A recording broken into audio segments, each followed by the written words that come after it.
Welcome to Green Dot Daily. I'm Maria Marino, live every weekday at 3 Eastern on the Action app and YouTube channel. We have a loaded show today. A lot to cover, from college hoops to NASCAR to UFC and baseball, but we start in the NBA.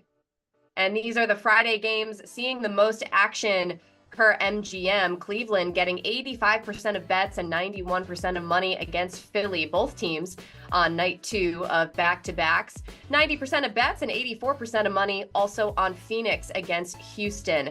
Action a bit more split with Milwaukee and Minnesota. 67% of bets and 55% of money, though, are on the Bucks.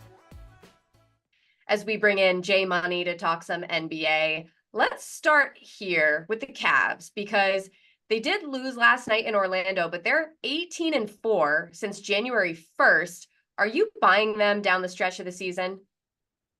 I'm probably buying them for the rest of the season. They're obviously going to need Donovan Mitchell to stay healthy. He is an MVP caliber type of player. I mean, this team has been absolutely balling out. Now, one thing, Maria, usually when teams are super hot going into the break, it's almost like you don't want to see that break come. It's almost like it puts out your fire. It's like it comes at the wrong moment there. That's maybe why the Cavs dropped last night's game versus the Magic. But they are about to enter a really tough stretch. I always think it's notable to look kind of in the future, like when you're buying on a team, look into the future and see how the strength of schedule and how many games they're playing in many days. They're playing 9 games in 14 days and also entering a stretch where they play 4 games in 6 days. So I think after that span, it'll be time to buy on them. But in that stretch, it might be a little tough in my opinion. But I do think they can actually make it out of the first round of the playoffs this year if those lights aren't too bright, like Jared Allen said last year versus the Knicks. Yeah, that's a really good point about the schedule. And here tonight, even, they might be vulnerable since they're the ones that had to travel to Philly. But another East team that's had a lot of chatter around it is Milwaukee. We heard Shaq tell Dame Lillard, he may have to rally the troops so they can turn this thing around. Could this be a statement game for the Bucks tonight against Minnesota? I do think it's a major statement game, and I love when everybody gets to talking bad about a team. That's when I want to buy their stock, in my opinion. But yeah, this is a huge game for the Bucks coming out of the break. Obviously, they're underdogs, and they hadn't been underdogs too many times this season. But they need to stack up some good wins versus quality teams, and who better to do it versus the number 1 team in the West over there versus the Minnesota Timberwolves as well. So, and this is an ESPN game as well. But looking at their schedule, I actually always try to look ahead, and I think that the Bucks are going to come out of the break and win their next 5 games, starting with tonight. So guess what? My pick is going to be tonight, Maria. I'm rocking with the Bucks plus 4.5 in this one. Milwaukee needs a confidence boosting win. They're coming off the break, refreshed, ready to go, and this is a bounce back J spot as well. Right before the break, this team lost outright as 14-point favorites to the Memphis Grizzlies. I think they shocked the world tonight and win outright versus the Minnesota Timberwolves, but I'll take the 4.5 as insurance. So let's go. Fear the deer tonight. Yeah, and I think this game probably means more to Milwaukee at this point in the season than it does to Minnesota. But the T-Wolves, prior to the break, had won 4 straight. You mentioned sometimes you don't want that break to come when that's how you're gelling. But one of those wins was over Milwaukee, so maybe another factor in that revenge spot as it pertains to the Bucks. But Jay, thanks. Anytime, Maria. To the college hardwood, check out the latest odds to win the men's national championship. UConn still out in front at plus 500, then a pair of 1 seeds from a season ago, Purdue at plus 750 and Houston at plus 850. Arizona and Tennessee are next at plus 1200. With that, we welcome Stuckey back to the show. Good to see you to talk some college hoops. How would you say the championship discourse has sort of changed since we saw UConn lose to Creighton earlier this week? Yeah, it's good to be here, Rain. Good to see you. I don't think it's changed much. I mean, one of the craziest stats that I've come across over the past week is that over the past decade, UConn is now 0-21 on the road against ranked opponents with 2 national titles. So they've won 2 national titles over the past 10 years, yet have not won a single game against a ranked opponent on the road. Look, Creighton's a really good team. It was a great spot after UConn really wanted that game against Marquette. So I don't think I've changed my tune, or I don't think many others have after that loss at Creighton. Tough place to play. Creighton had revenge on its mind, and UConn has won national titles before without winning against ranked opponents on the road. So I don't think much has shifted. It's hard to win on the road in college basketball. UConn is still, rightfully so, one of the favorites to cut down the nets and go back to back for the first time since Florida did it. Yeah, and that Big East conference is shaping up to be pretty interesting. But as you look at the board and the odds for winning a title, is there a team that stands out to you that you like right now? Yeah, there is. This reminds me of, I think around like week, it was, a couple weeks before, maybe week 10, week 11 in the NFL. I said to myself, the Ravens are the best team in the NFL. They're plus 950. They shouldn't be. Yeah. I think that they should be the favorite. I bet them. We all saw how that worked out. So hopefully this works out a little better. Same price range. You can find around plus 900, I think, out there still. I think Houston is the best team in the country. I think that they should be the favorites. They should be where UConn is. If they played UConn or Purdue on a neutral court, which is what you do in the tournament, I would have them favored by a couple points. I'm not necessarily sure the market would, but I think Houston's the best team. And by the way, they're in the best conference from top to bottom. They've showed it time and time again. They can win on the road on a neutral court. They have one of the best point guards in the country in Jamal Shed, and he's just playing at an unbelievably high level. And the thing I love about him is that he can just be a facilitator, run that defense, or, if Cryer's off, they're in foul trouble, he can take over from a scoring perspective as well. So it gives you a lot of flexibility. They're, one of the best offensive rebounding teams in the country, so they're not too three-point reliant, and they are an elite, historically dominant defense. I think they're pretty upset-proof early. Reminds me a lot of that team 2 years ago, which a couple of the guys, including Shed, were on that team. They got to the Elite Eight. They lost to Villanova in a game that was in the 40s. They went 1 of 20 from three. If they get to the Elite Eight, go 1 of 20 from three, they'll probably lose again.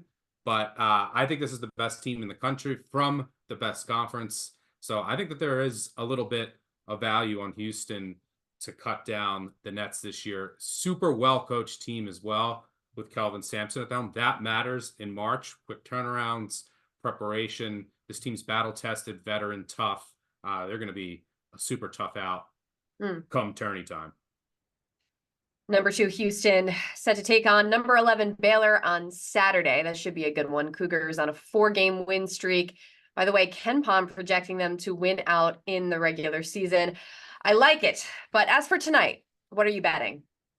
Yeah, and by the way, just to close things out, the good thing is for Houston is that in order to win the national title, they don't have to beat Patrick Mahomes. So that's we don't have to go through Mahomes. That's a good thing for you too.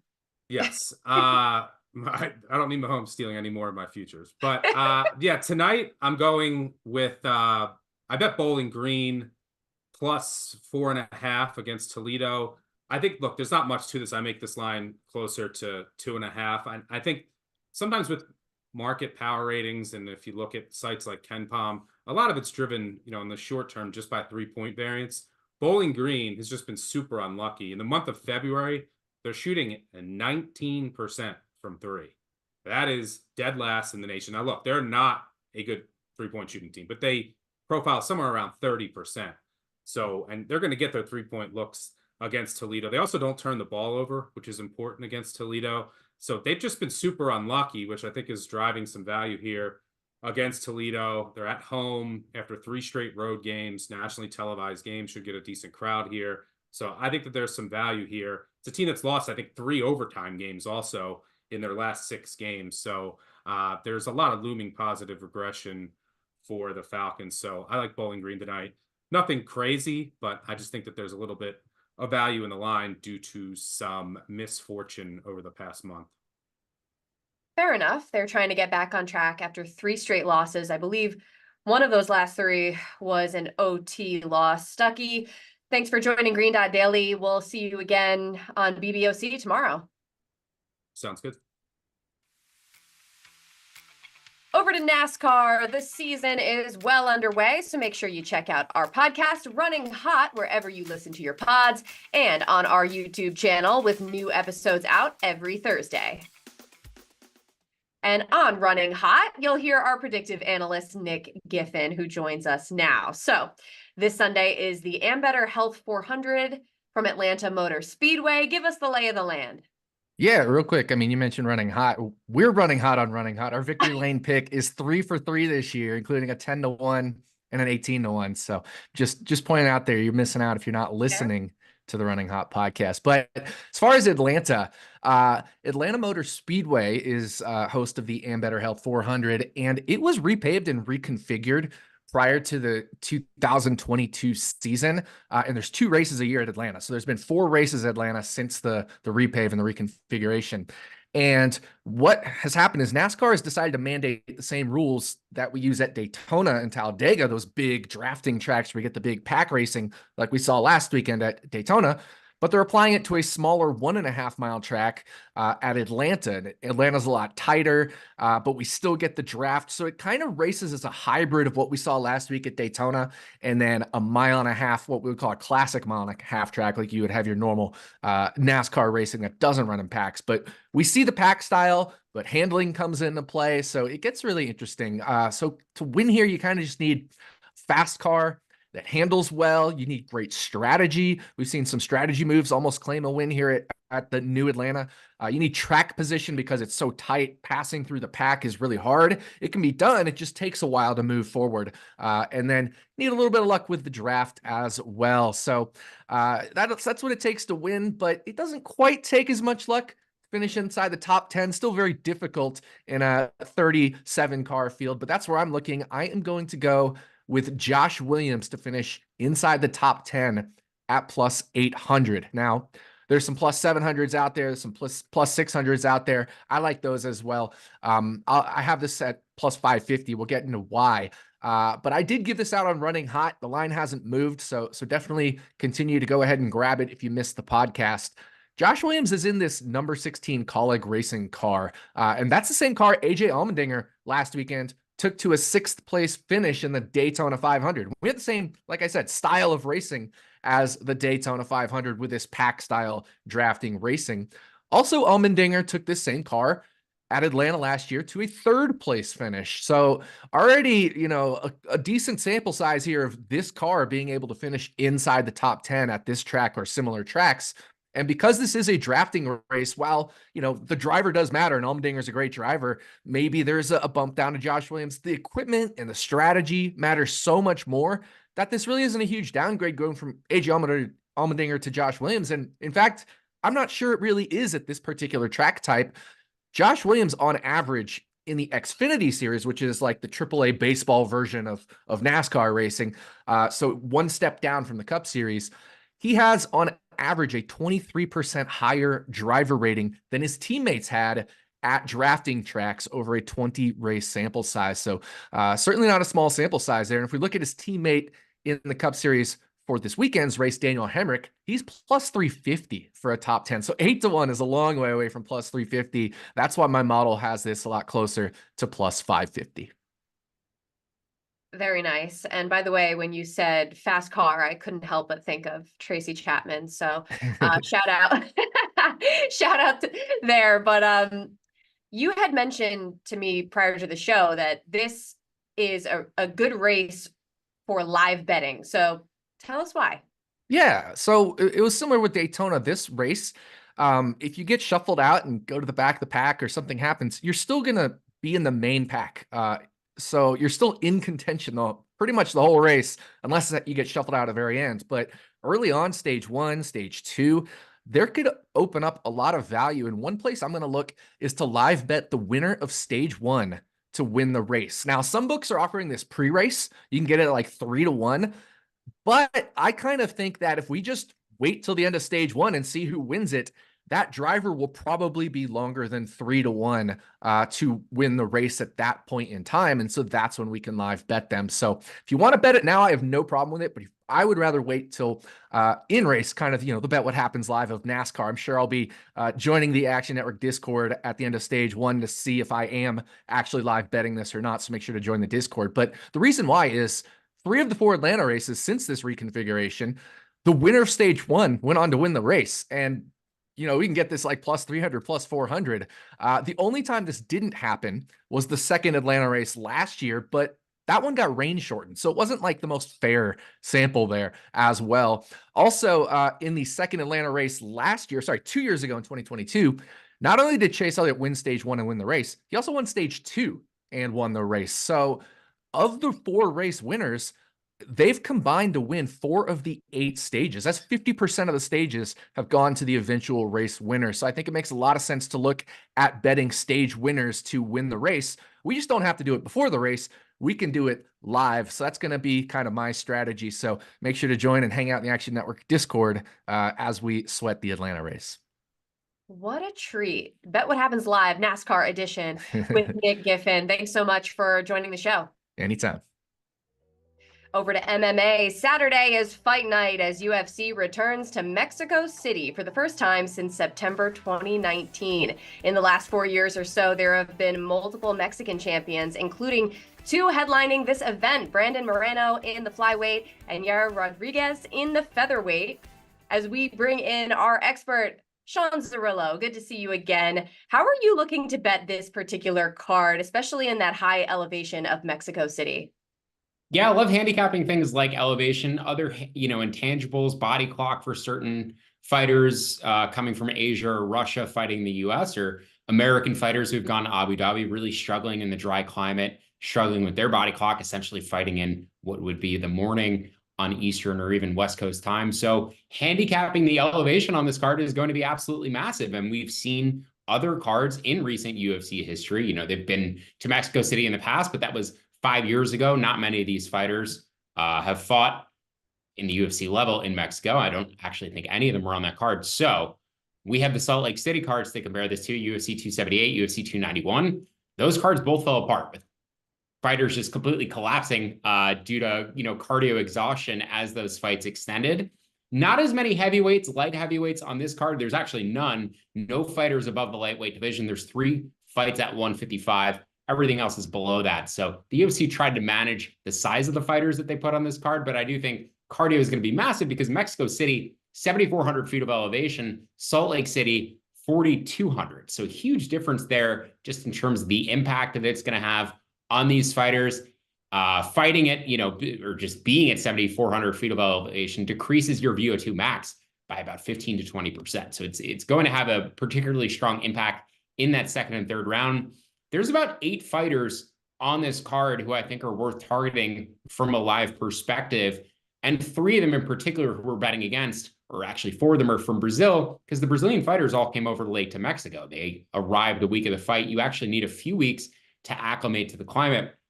So I'm just going to run down the list of fighters I'm looking to target live, but, keep an eye on those live odds, have multiple books open, be ready to pounce on the best price, but also keep an eye on the fighters and how they're doing throughout these fights, what their body language looks like, etc. But in the main event, Brandon Marino, he's taking on Brandon Royval, who fought for the championship 2 months ago and is taking this fight on short notice. So Royval was not in a full camp. Royval, though, does train at elevation. Moreno trains at sea level. So an interesting little tidbit there. Not as confident in that angle as I am in the rest of the fights, but I do kind of like Moreno live, considering the short notice nature for Royval.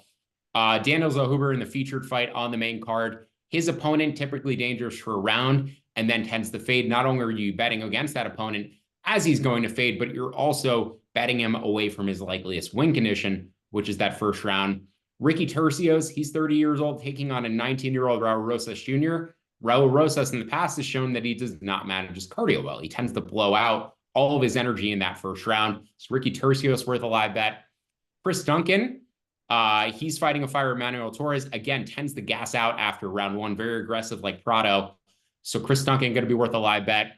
Christian Quinones fighting a Brazilian fighter. Jesus Aguilar fighting a Brazilian fighter. Edgar Chairez and also Victor Altamirano, all fighting Brazilian fighters who came over to Mexico late or acclimating late. And all of these guys have an advantage based on where they train at elevation. So the ABCs of MMA for me, MMA betting, always bet on cardio. That holds true regardless of where the card is. I think it's going to be even more noticeable on this Mexico City card. As I said, 8 of the 13 fights, I'm essentially targeting a live angle on. And I just want to mention that last fighter, Victor Altamirano, on our UFC podcast today. Billy and I arrived on Altamirano as a consensus pre-fight best underdog bet. So all Toronto, worth a live bet, but I think also worth betting pre-fight as well. Good to know. And thank you so much for tipping us off to that strategy and outlining so many names to keep an eye on.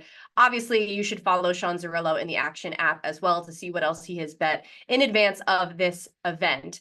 Want to switch gears to baseball, though, because a week ago, you were getting ready to hibernate in a Jersey hotel and bet a boatload of futures. So that part's done. You've done all your projections. Who are a couple of teams that you're high on heading into the season? Yeah, I'll tell you, I'm not super high in Atlantic City. Still very low in Atlantic City in general.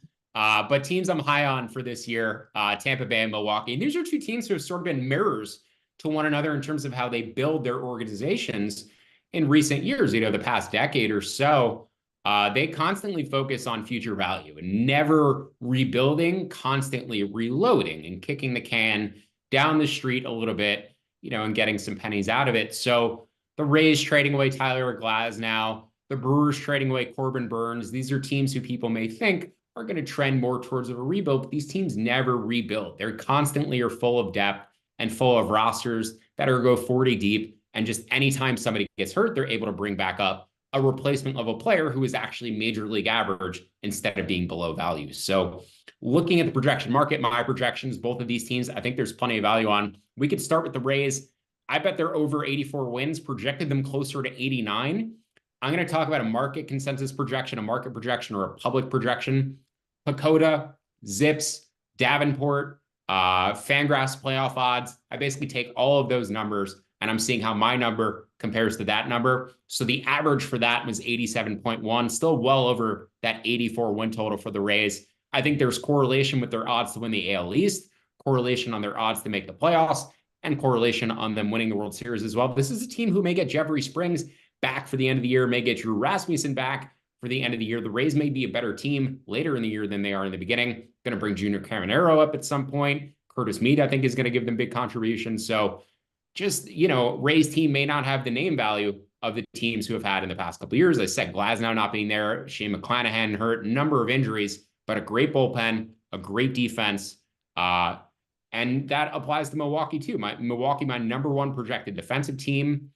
They have, by some accounts or by most accounts, the best projected bullpen in baseball. And that's important because you look at their depth chart for their starting pitching, it's a little bit hairy. It's basically Freddie Peralta and a bunch of guys you expect to give you 4 or 5 innings, but that is how the Brewers are going to pitch it this year. They're going to throw a lot more 3 and 4 inning stints with really good relievers, turn over that lineup once. And that is the progression or the direction that we're seeing the game of baseball go. Starters going fewer innings.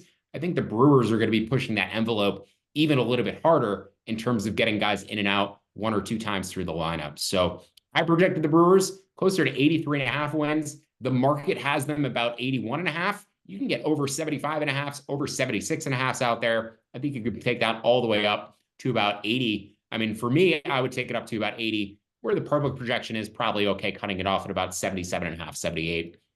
The one thing I want to mention here, though, in particular to the NL Central, the Cubs still have needs. Still guys like Matt Chapman they can go out and sign. Still could sign Cody Bellinger. There's correlation on the Brewers to make the playoffs. There's correlation on the Brewers to win the division. I think 10-1 is a good price on the Brewers to win the division. I haven't also bet them, though, to make the playoffs. I did bet the Rays 3 different ways. I only bet the Brewers 2 ways. I didn't bet their playoff odds yet. So if the Cubs Cubs go out and sign a guy like Bellinger or sign Chapman, it just increases their wild card probability, decreases the Brewers' wild card probability. I still think this division is a bit of a mess with those 3 teams, the Brewers, the Cardinals, the Cubs. I think they're going to fight it out again. And I think the Brewers are being underrated in their ability to keep up with those teams right now. So definitely underrated in the win total market. Just don't be over aggressive with your allocation right now, considering the unsigned free agents. And we still have about 4 or 5 weeks till the season starts.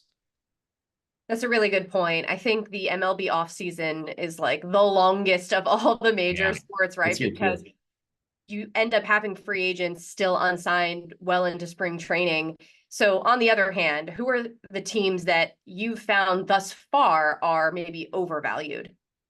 Yeah, 2 teams who overachieved drastically by their Pythagorean win totals last year. So the Nationals, and apologies to the DMV area, but the Orioles and the Nationals, the Orioles 87 wins. If you flip the result of every one-run game last year, so they overachieved by 14 wins there, 94 Pythagorean wins. So overachieved by 7 wins in terms of run differential. Their bullpen should be nowhere near as good as it was last year. Felix Bautista will not be in there this year. And the one-run games thing does come down to how good your bullpen is. You know, the Brewers last year, you take out all their one-run wins, they finished as a 500 team, but they have one of the best bullpens and still project to have one of the best. That's not so true for the Orioles. They had a great bullpen last year. Don't see that being the case this year. I love their offensive depth, and it's not a fun team to bet against because on paper, I look at them and I want to bet this team to make the next step, to win the World Series, because I think they absolutely are capable of doing that. And if they make the playoffs, I think they're absolutely going to be a contender. And I should say off the front, in addition to value on their under, there is value on their missing the playoffs right now. But they just had an injury to Kyle Bradish, and they could still go out and sign guys, still go out and trade for guys. They just had an ownership change. It doesn't seem like this new owner is going to be super ready to spend money. He's actually a bit of like a corporate raider who cuts costs when he does things. But they did immediately go out and acquire Corbin Burns. So he wants to make an impact. There's a chance they still go out and sign free agents. There's value on the Orioles under. Again, though, we just referenced those free agents who are out there. Blake Snell's still sitting out there. What if the Orioles go out and just spend money on Blake Snell to replace Bradish? Then they're immediately get upgraded again. So the under 91.5 out there at ESPN, that sat there for a week. When we joked on this show last week about bets that I wanted to go place, I literally sat and checked that number every single day for the remainder of the week until I was able to go bet it. You know, we brought up the injuries on that show, and that was already the highest number in the market. The injuries were announced. Everybody else moved their win total down by a win. That one didn't move. So just pay attention to when news happens. Like, make sure all of these books are correctly adjusting markets that should be adjusted, like win total unders. But yes, there's value both on the Orioles under and the Orioles to miss the playoffs. Only betting the under for now in a division I think is going to be very competitive. And then lastly, the Nationals overachieved, as I said, by both Pythagorean and one-run games last year. Very tough division in the NL East. I view them as the second worst team in baseball, the worst team in the NL. I projected them for 60.5 wins. The projection market is a bit higher than I am on the Nationals. They still project this team for 63 wins. So I actually took a shot not only their under, you can get an under 68.5 at the Superbook, which is tremendous because the rest of the market is about 66.5. I also like them to finish with the most losses. You could get that at 12-1. Just one of those things. I project them as the second worst team. They're 4th or 5th best odds on the odds board. So it's bucketed incorrectly, in my opinion. They should be about plus 600, plus 750, not 12-1. I love it. And again, this is why you need to follow Sean Zerillo. He has sat there, he has crunched all the numbers, compared his projections with other respected projections as well. And what's an exciting time of year, because we're going to keep an eye out for next week. I know you'll have plenty more preview content in regard to the MLB season. But Sean, thanks so much for breaking it down. Thank you for having me. Remember, any picks we give out here on the show, you can easily reference by following Green Dot Daily in the Action app. We keep track so you don't have to. That's all for this week on Green Dot Daily. I'm Maria Marino. Thank you so much for watching. I'll see you again Monday at 3 Eastern on the Action Network YouTube channel and the Action app. Have a great weekend.